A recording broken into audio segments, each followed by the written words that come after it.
നമസ്തേ. നമ്മുടെ ക്ഷേത്രങ്ങളെ വെറും പ്രാർത്ഥനാലയങ്ങളല്ല, ആരാധിക്കേണ്ട സംരക്ഷിക്കേണ്ട ഇടങ്ങളാണ്. അങ്ങനെയുള്ളതായിരിക്കുന്ന ആ ഇടങ്ങളിൽ ദ്രവ്യശുദ്ധിയാടുന്ന, ദ്രവ്യകലശങ്ങളാടുന്ന, ദ്രവ്യമായിരിക്കുന്ന ദൈവം കുടിയിരിക്കുന്ന ദ്രവ്യം തന്നെയാണ് ദൈവം. ആ ദൈവം എന്ന് പറയുന്നത് ഈ ദ്രവ്യത്തിൻ്റെ മഹത്വം തന്നെയാണ്. അങ്ങനെയായിരിക്കുന്ന ദ്രവ്യകലശങ്ങളാടുന്ന ഇടത്ത് ക്ഷേത്രാചാര മര്യാദകൾ തീർച്ചയായിട്ടും പാലിക്കണം. ഒരിക്കലും ചെരുപ്പുകൾ, നമ്മളുടെ ആചാര്യന്മാർ പറയുന്നത് കേട്ട് ചെരുപ്പുകൾ ഇട്ടുകൊണ്ട് ആരും ക്ഷേത്രത്തിൽ പ്രവേശിക്കരുത്. മേൽവസ്ത്രം ധരിച്ചുകൊണ്ട് ക്ഷേത്രത്തിൽ പ്രവേശിക്കേണ്ട ഇടത്ത് മാത്രം പ്രവേശിച്ചാൽ മതി. അല്ലാത്ത ക്ഷേത്രങ്ങളിൽ ആ കീഴ്വഴക്കം തന്നെ, ക്ഷേത്രത്തിലെ എന്താണോ ആചാര അനുഷ്ഠാനങ്ങൾ അത് തന്നെ പാലിക്കണം. അതുപോലെ തന്നെ പുലയും വാലായ്മയും ആചരിക്കുക തന്നെ വേണം. സാധാരണ ശിവദേശങ്ങളാണ് ഈ നമ്മുടെ ക്ഷേത്രങ്ങൾ. ഇപ്പം നമ്മളുടെ പുതിയ ആചാര്യന്മാരുണ്ട്, നമ്മളുടെ ക്ഷേത്രങ്ങളെല്ലാം സമാധി സ്ഥാനങ്ങളാണെന്ന്, ശവക്കല്ലറകളുടെ മുകളിലാണ് ഇത് പണിതിരിക്കുന്നതെന്നും, സിദ്ധന്മാരുടെ എല്ലാം സമാധി സ്ഥാനങ്ങളായിരുന്നു ഓരോ ക്ഷേത്രങ്ങളെന്നും വാദിക്കുന്ന ആളുകളുണ്ട്. പക്ഷെ മനസ്സിലാക്കേണ്ട വസ്തുത, ശിവദേഹങ്ങളാണ് ക്ഷേത്രങ്ങൾ, ശവദേഹങ്ങളല്ല.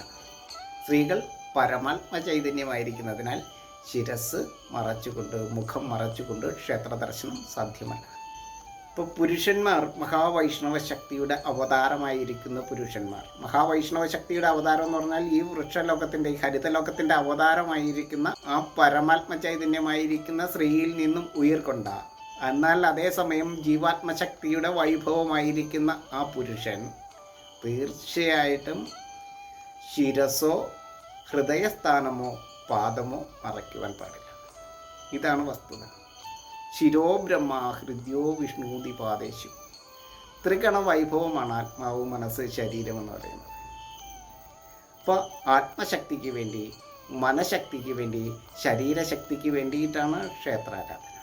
അപ്പോൾ ആത്മാവ്, മനസ്സ്, ശരീരം എന്നിവയുടെ ശുദ്ധിയാണ് അവിടെ ക്ഷേത്രശുദ്ധി കൊണ്ട് ഉദ്ദേശിക്കുന്നത്.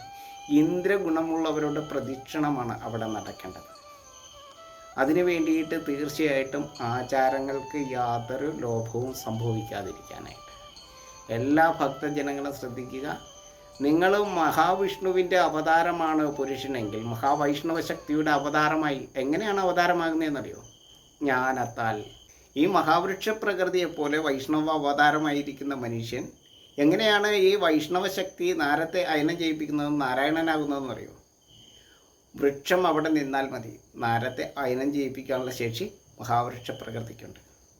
ഈ മണ്ണിലേക്ക് ജലത്തെ കൊണ്ടുവരുന്നത്, ചേർത്ത് വെക്കുന്നത് ആ മഹാവൈഷ്ണവ ശക്തിയാണ്. ഈ മണ്ണിലേക്ക്, ഈ ശിവനിലേക്ക് പാർവതിയെ ജലത്തെ എത്തിക്കുന്നത്, ചേർത്ത് വെക്കുന്നത് മഹാവൈഷ്ണവ ശക്തിയാകുന്നു. ജ്ഞാനത്താൽ ആ മഹാവൃക്ഷ പ്രകൃതിക്കൊപ്പം നിൽക്കുവാൻ ശേഷിയുള്ള വൈഷ്ണവ അവതാരമായിരിക്കുന്ന നിവർന്ന ശിരസോട് കൂടിയിട്ടുള്ള മനുഷ്യൻ, പുരുഷൻ ഒരേ സമയം ജീവാത്മശക്തിയും അതേസമയം പരമാത്മ ചൈതന്യത്തിൽ നിന്നും ഉയർക്കൊണ്ടതാണ്.